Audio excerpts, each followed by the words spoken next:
Hi, you might think the title of this video is a bit strange, as Game of Thrones hasn't ended yet, with the last season, season 8, set to be released next year. So how can I already whine about a better ending when the real ending hasn't happened yet? Well, let's say that watching season 6 and season 7, I realized, and I think I'm not the only one in that case, that the showrunners, now left to their own talents, since they are ahead of the books, are not heading in the right direction. The last season particularly was painful to watch, at least for me. I know that my opinion on this subject is entirely subjective, and I can totally understand if you're perfectly fine with the quality of the show as of late. But I was bothered by what I felt were numerous plot holes, lack of internal consistency, characters bereft of depth, and just plain bad dialogues. The problems seemed even more glaring considering the quality of the show in the previous seasons. As my frustration was growing, I started inventing an alternate scenario in my head. The story I would have wanted to see on screen. And before you say anything, yes, I know how arrogant it sounds, to think that I could write a better story than the showrunners, the ones who created the whole thing. Yeah, I know, but I just couldn't help myself. I just wasn't satisfied with the vision they were presenting to us. The more I thought about it, the more I felt that the problems with the plot lines were dating back to season 5, so I started reworking this one in my head too. And finally, I came to the conclusion that the root of the issue was to be found in the last two books written by the master himself, George R. Martin, A Feast for Crows and A Dance with Dragons.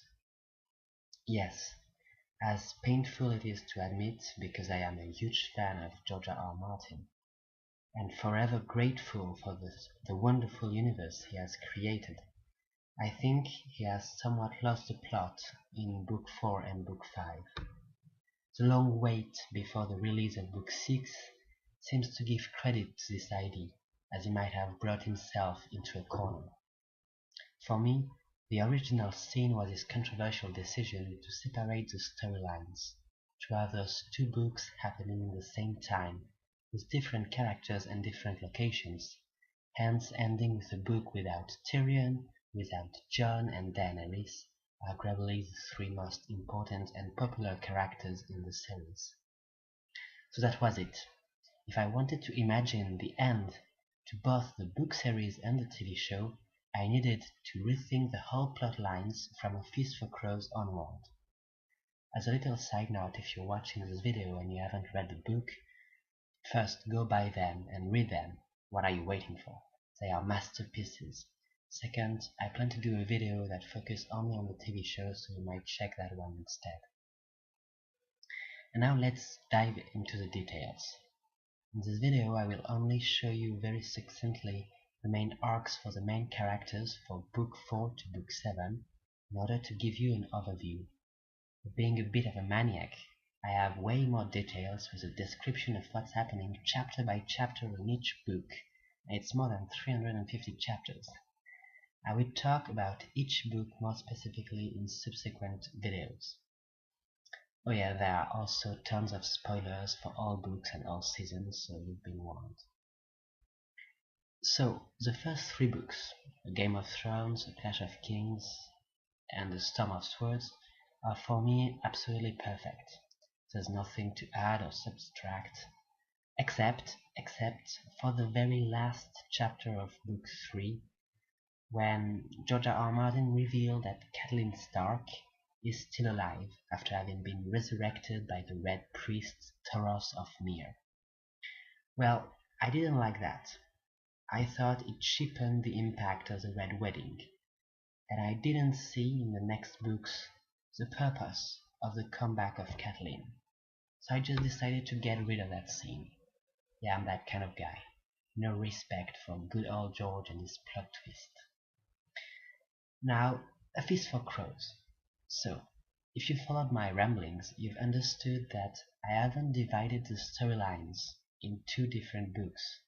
All the characters appear in this book, and then in A Dance with Dragons. The thing is, The books shouldn't be too long, and they also need to have intense moments. So I think that this book should include something bigger than what happens in the real Fistful Crows. So I included the Battle of Hardham as seen in the episode 8 of season 5. It's one of those rare instances where the show I think is doing it better than the books. It will be, of course, seen through the eyes of Jon Snow, who will do the rescue mission himself instead of sending other guys to do the job. Lazy bastard. It would happen at the very end of the book, with Jon having a glimpse of the Night King before escaping the battlefield. Jon will go to Hardham with the wildling princess, Val, in order to convince the wildlings of his goodwill, and she would die in the battle. Come on, it's Game of Thrones, we need a death here and there.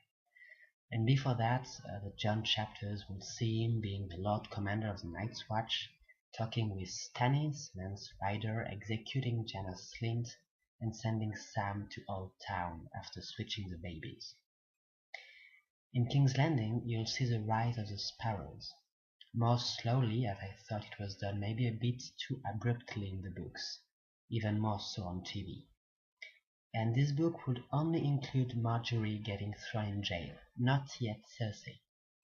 We would have an introduction to Aegon Targaryen, the young pretender to the Iron Throne, with Tyrion meeting him in Essos, recognizing him and convincing him that he should go directly to Westeros and not to Meereen. The cliffhanger concerning Tyrion's storyline will be his abduction by Jorah Mormont. In Meereen, Daenerys would marry with his daughter Lorak in order to salvage the peace of the city. The reader will also be presented with a Dornish subplot, with Arianne trying to kidnap Myrcella to crown her queen and ending up in jail. The book would end with Arianne talking to her father Doran, and Doran would reveal his master plan, followed by an epilogue with Quentyn Martell in Volantis trying to find a ship to go to Meereen. Sansa would also have a few chapters in the Vale, mainly dealing with the Lord de Clarence, suspicious after the death of Lysa Arryn. Arya would arrive in Braavos and begin training with the Faceless Man. She would meet Samuel Tarly en route to Old Town and save his life by killing a robber in a dark alley, instead of killing the singer Darian. Learning that Sam is a friend of Jon Snow, she would plan to join him as he leaves Braavos, but will wake up blind as a punishment for killing someone who was not on the Faceless Man's list. Being blind, she could not join Sam, who hence leaves Braavos without even knowing that he had met Jon's sister. As for other characters, Theon is revealed to be still alive and kicking, well, sort of, and he helps Ramsay retake Smart Kaelin. Jaime retakes Riverrun, but the Blackfish escapes. Bran arrives at the lair of the Three-Eyed Raven, and maybe Jojen dies, like in the TV show, as we are a bit short of big shocking moments in that book compared to the one before, Storm of Swords. Finally, Davos is condemned to death by Lord Manderly, so we have a nice cliffhanger there. We then go to Book 5, A Dance with Dragons. The big what the fuck moment of the book would be, of course, Jon Snow getting stabbed by his own brothers of the Night's Watch. The chapters at Castle Black will show Jon having to deal with the growing discontent of the Night's Watch because of the massive arrival of wildlings from Hardham. Stannis is stuck in a snowstorm near Winterfell after having taken the castle of Deepwood Moat. Here, I've decided to change the storyline of Asha Greyjoy, who is also known as Yara Greyjoy in the TV show. She would not get captured and would go back to the Iron Islands, only to find that her father, King Balon, has mysteriously died. She would claim the South's throne for herself, but her uncle Euron Greyjoy would be crowned king instead and takes her prisoner. I think her story could then be merged with the one of Victarion in the book, which is a character that is scrapped. She would be the one sent by Euron to Meereen. Euron making sure that she would stay loyal to him by taking as hostage her lover, Carl the Maid. In Winterfell, Theon would escape with Jane Poole, the fake Arya, and Davos would be sent to Skagos by Lord Manderly, where he finds Rickon Stark and the wildling Osha.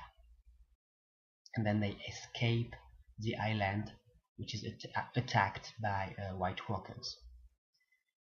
In Old Town, Samwell would meet Archmaster Marwyn and find some info about the Horn of Joramun, suspecting that the horn that Jon has found at the Feast of the First Men might be indeed the true horn which could tear down the wall. In King's Landing, Cersei will be thrown in jail by the High Sparrow and forced to do a walk of atonement. Shame, shame, shame. In the Riverlands, Jaime Lannister, after the fall of Raventry Hall, meets Brienne of Tarth. So there was no Brienne's chapters in Book 4, as the book would be long enough and it would not need to add Brienne's quests that I found, to be honest, completely useless, although very well written. They were very beautiful chapters, but they were pretty useless. Brienne has captured a former member of the Brotherhood without banners, and he told her that Arya Stark was with them at some point. So she convinces Jaime to attack Beric Dondarrion's hideout to get more info about Arya Stark. Jaime hesitates, and he gets Cersei's letter begging him for help, but he burns the letter and decides to help Brienne instead. Jaime then goes to Beric Dondarrion's hideout. He kills Thoros of Myr, the Red Priest, but Brienne is killed by Beric Dondarrion, who is in turn killed by Jaime himself. Lots of death. Jaime then captures Gendry and Edric Dane, who were with the Brotherhood without banners. With Podrick Payne and Hoster Blackwood, the hostage from Raventry Hall, he is now with 4 teenagers and is becoming a bit of a father figure to them. He then meets Septon Meribald, and so he meets Septon instead of Brienne, and he recognizes the Hound there in the Quiet Island, but he leaves the Hound alone. Aegon Targaryen lands in the Stormlands. He captures Storm's Hand with the help of Salador San, who convinces the commander of Storm's Hand, a Stannis loyalist, to open the gates, because Aegon's Golden Company would pass for pro-Stannis forces. In Meereen, Daenerys rejects Quentyn Martell's offer and then leaves on the back of Drogon. Barristan has to run the city with the help of the Brazen Beast, and Quentyn gets roasted hard. Tyrion joins the Second Sons, a mercenary company besieging Meereen. In the Vale, Sansa meets Harry Harding, the heir of the Harrys, and falls in love with him. Robin dies of a sweet sleep overdose, and Sansa suspects Littlefinger but says nothing. She marries the new Lord of the Vale, who pledges to reconquer Winterfell for her. Finally, Arya recovers her eyesight after a successful mission, and in the epilogue, Lord Kevan Lannister is killed by Varys in King's Landing. So we arrive then to Book 6. This one, I changed the title. I got a problem with the title given by George R.R. Martin, The Winds of Winter, because it breaks with the pattern of the first 5 books, and also the 7th one, tentatively titled Dream of Spring. So all the titles should begin with A plus a singular name. A Game of Thrones, A Clash of Kings, A Storm of Soup, etc., etc. In that case, The Winds of Winter just break the pattern. So I went back to the first title that he had chosen before he changed his mind, A Time for Wolves. I find it much cooler. I think it's a very beautiful title, even though it could be interpreted as a spoiler for a comeback of House Stark. In that book, I've looked at what they've done in season 6, when the show hadn't gone completely off the rails yet.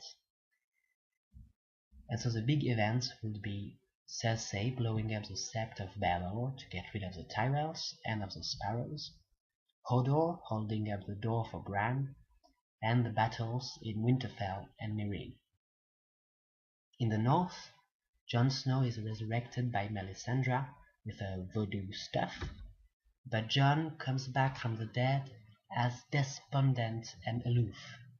And I think a good way of showing that in the book would be to tell the story through the eyes of Melisandre and have 0 Jon Snow's chapters, so the reader could not get into Jon's mind.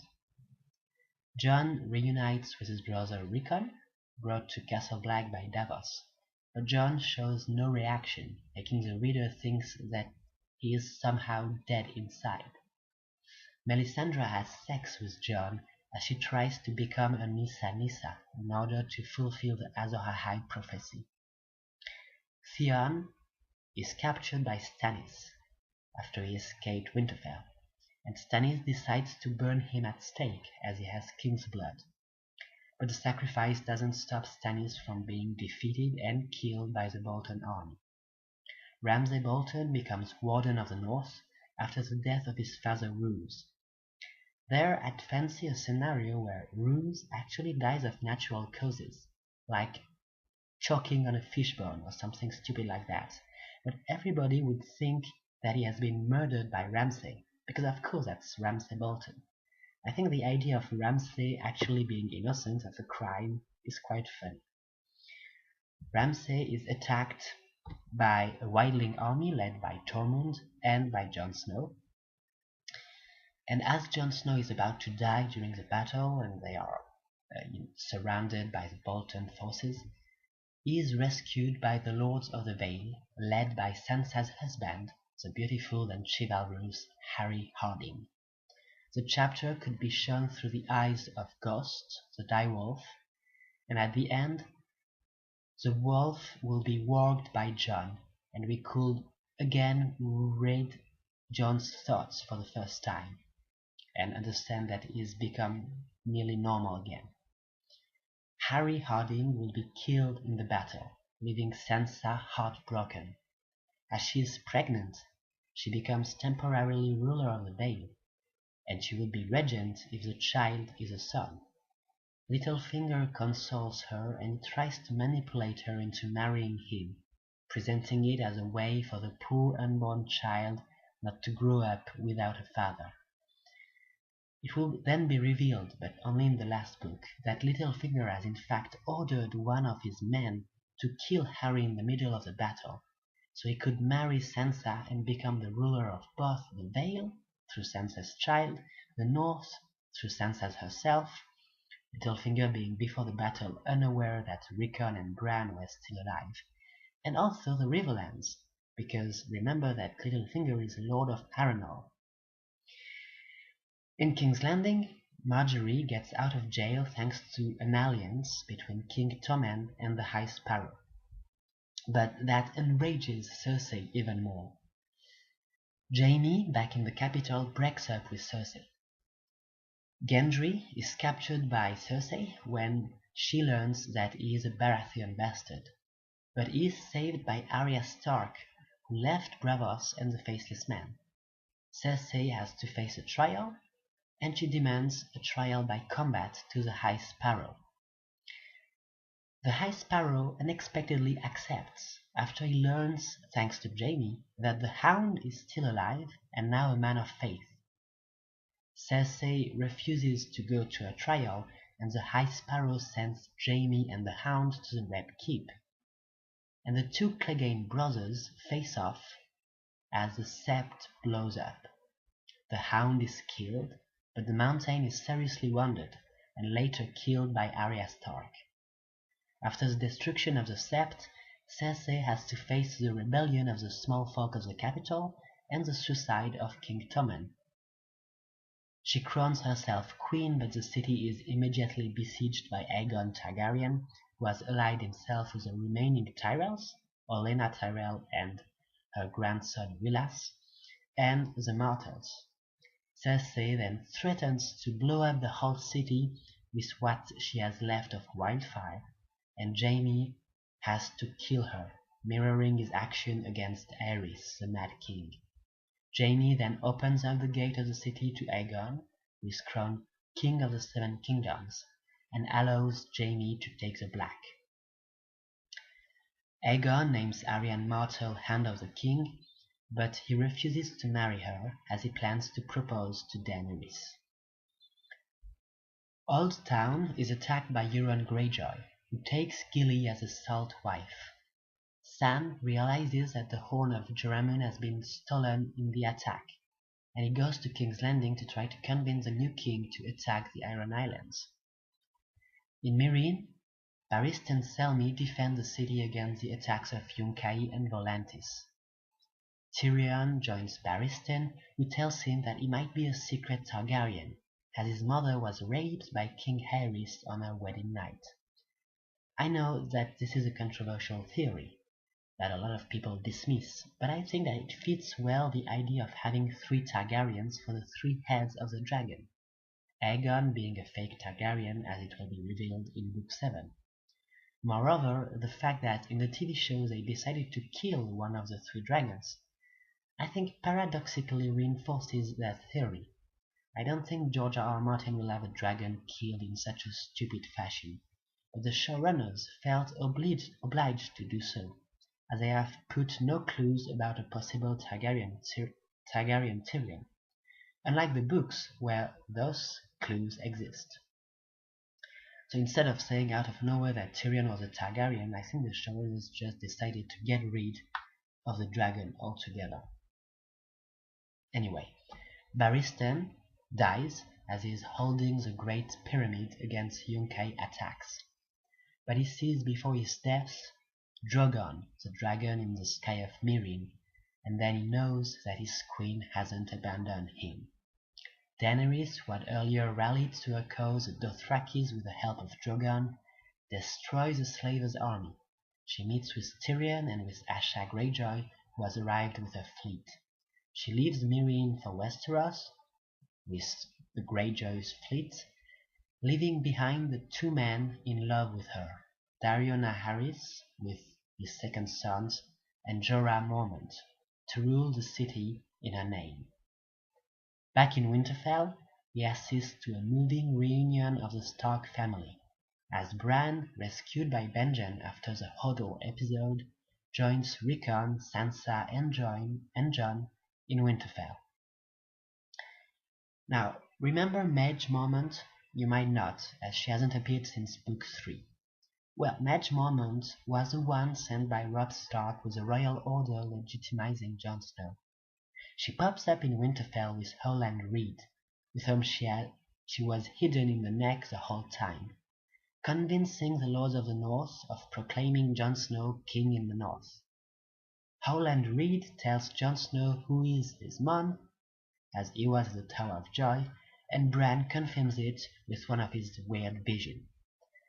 Davos tries to convince Jon Snow that he should help him put Shireen on the Iron Throne, as she would recognize the independence of the North. Remember that Shireen is now queen, according to the Stannis royalist, because Stannis is dead during the battle against the Boltons. Littlefinger is pissed, because he hoped Sansa could be crowned queen, and he tries to get Sansa to distrust her brother, a half-brother. I imagine a last chapter called Winterfell, where the point of view would not be one character. It would be actually 4 points of view of the Stark children all mixed together. Jon, Sansa, Bran, and Rickon also.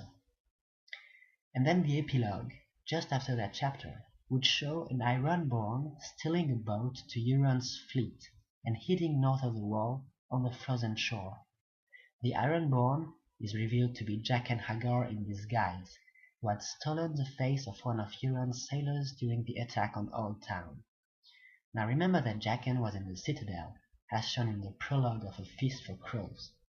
So Jaqen has actually stolen the horn of Joramun and he gives it to the Night King. The last scene of the book is the Night King blowing in the horn and the wall collapsing. Okay, so I know that this sounds like a really weird theory.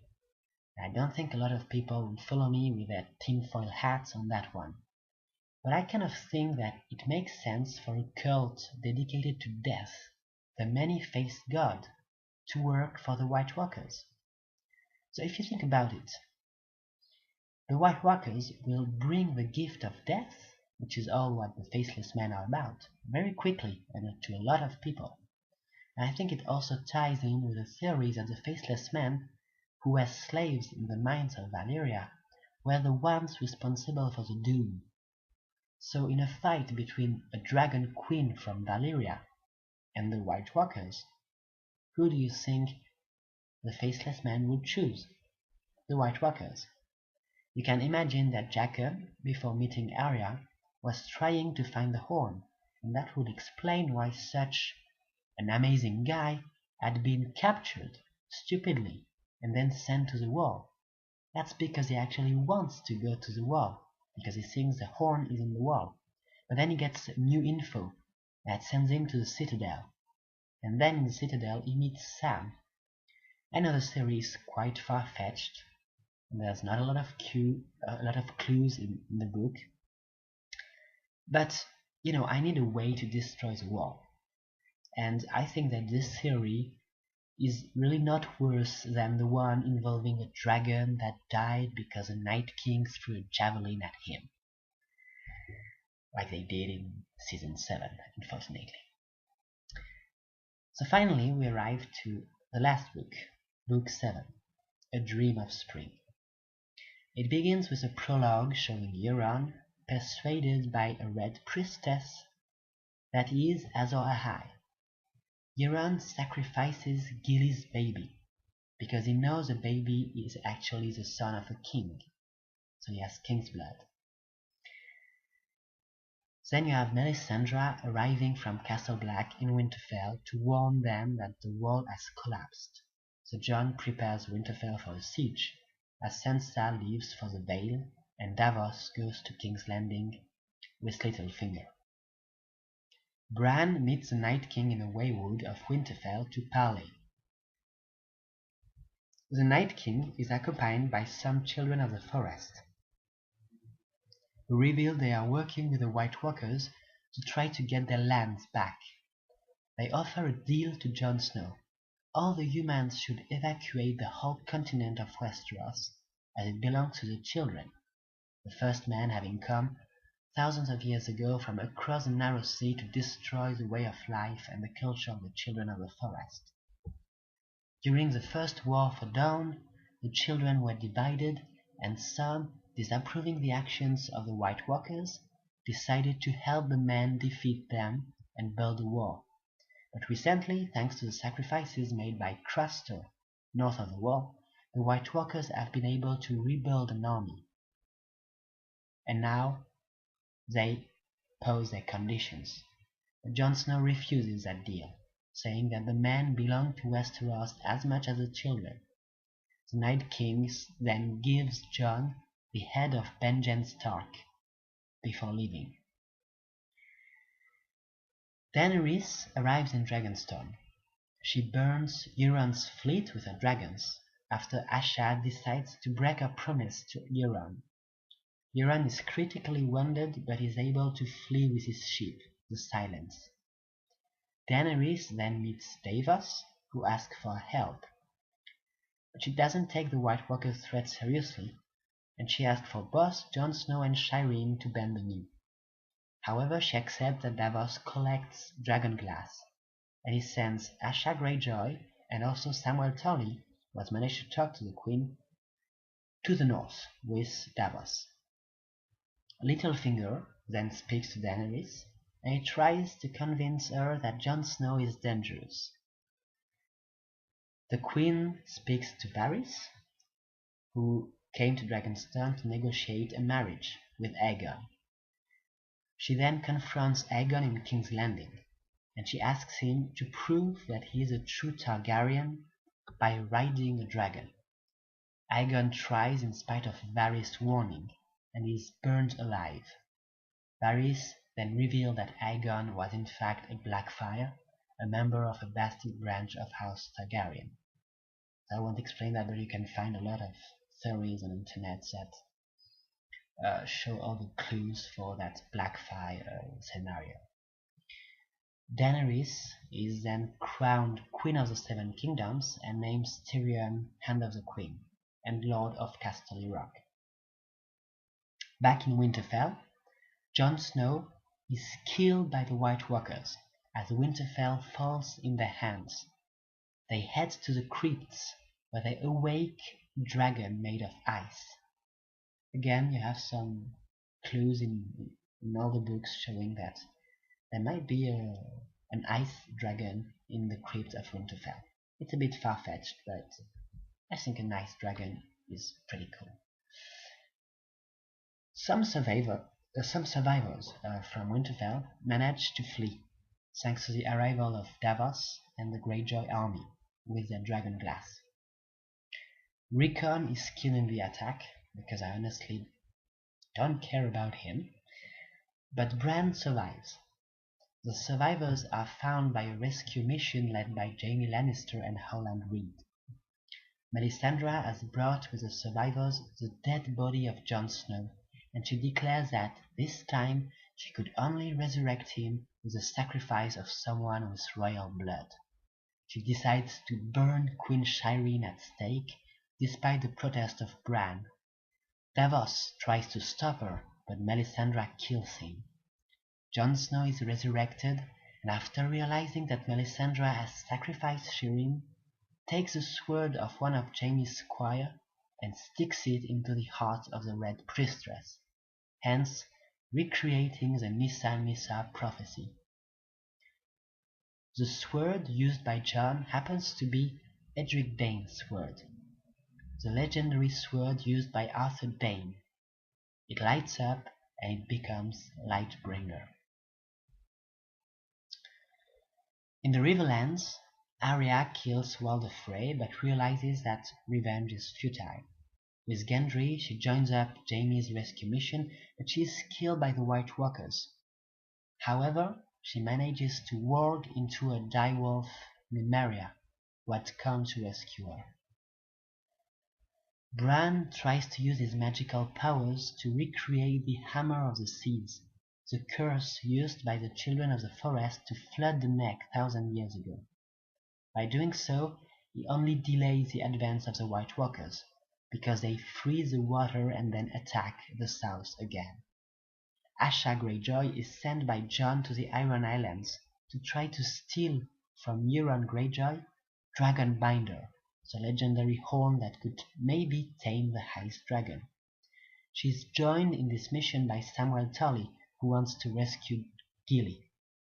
In Pike, Asha kills Euron, but she discovers that he has already executed her lover Carl because she had broken a promise of loyalty. Samwell reunites with Gilly. There's at least someone happy here. At this point, Daenerys is finally convinced of the threat of the White Walkers, but she still thinks that Jon Snow wants to take a throne. She shows clear signs at that point of mental illness like her father, becoming more and more paranoid. She condemns to death Varys and Jon Connington, also known as Grief, for their support for Aegon. But Tyrion disobeys to the Queen's orders and secretly releases them, as well as Qyburn. He released Qyburn because he has talked with him about his project of a giant Scorpio, an instrument that could kill a dragon. Having learned that, Daenerys thinks that Tyrion also wants to steal her throne, and she throws Tyrion in jail in Harrenhal, where she also brings Jon Snow to discuss his surrender and her possible help against the army of the dead, which is now trying to cross the frozen neck. She decides she should deal with the threat alone and with her 3 dragons. But once she confronts the White Walkers in the battlefield, she discovers they also have a dragon, an ice dragon. Her 2 other dragons disobey her and go back to Harrenhal where they free Jon and Tyrion. Both Jon and Tyrion ride the two dragons back into the battlefield where they save Daenerys. During the giant battle, Jaime Lannister saves his little brother before being killed. Mira Reed is also killed and dies in the arms of Bran. Asha Greyjoy manages to tame the ice dragon with a horned dragon binder. Viserion, killed by the walkers and resurrected as an undead dragon, is then destroyed by Qyburn's Scorpio. The Golden Company and the Dothrakis arrive from King's Landing with the remaining wildfire that they throw onto the army of the dead. A giant pack of wolves led by Nymeria rescues Jon Snow, who understands that Arya lives through the wolf, so they have a final encounter. And finally, the three dragons plus the ice dragon are all killed, as well as nearly all of the army of the dead.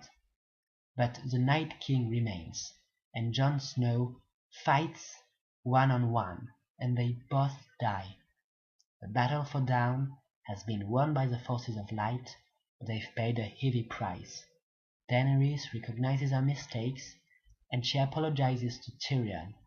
The dragons, her three babies, are dead, but all the Seven Kingdoms accept her as the rightful ruler. A few months later, Sansa gives birth to a son, who becomes Lord of Winterfell and Lord of the Ares, as Bran has renounced to his claim. She goes back to Winterfell, and she sees that the grass is growing again, and she suddenly dreams of spring. She refuses to marry Littlefinger after she realizes his duplicity, and discovers the truth about his role in the death of her husband Harry. However, Littlefinger manages to escape to Bravos. I really didn't want Littlefinger to be killed. He's too smart to be killed, and it will be too much of a good ending if you have the bad guy being killed. I like that the bad guy actually manages to stay alive at the end, alive and in exile in Bravos, where he can try to do again some kind of shenanigans. Tyrion is confirmed as Hand of the Queen in King's Landing, and he envisions a new system of government to choose a successor of the Queen after she dies, because she cannot have any child. So we have maybe a birth of, not a democracy, of course, as Westeros. The mobs of Westeros are not ready for democracy, but maybe a first form of constitutional government there. Daenerys calls Daario Naharis to King's Landing so she can marry him, and definitely leaves Jorah Mormont in Slaver's Bay that will be renamed in his honor Friendzone Bay.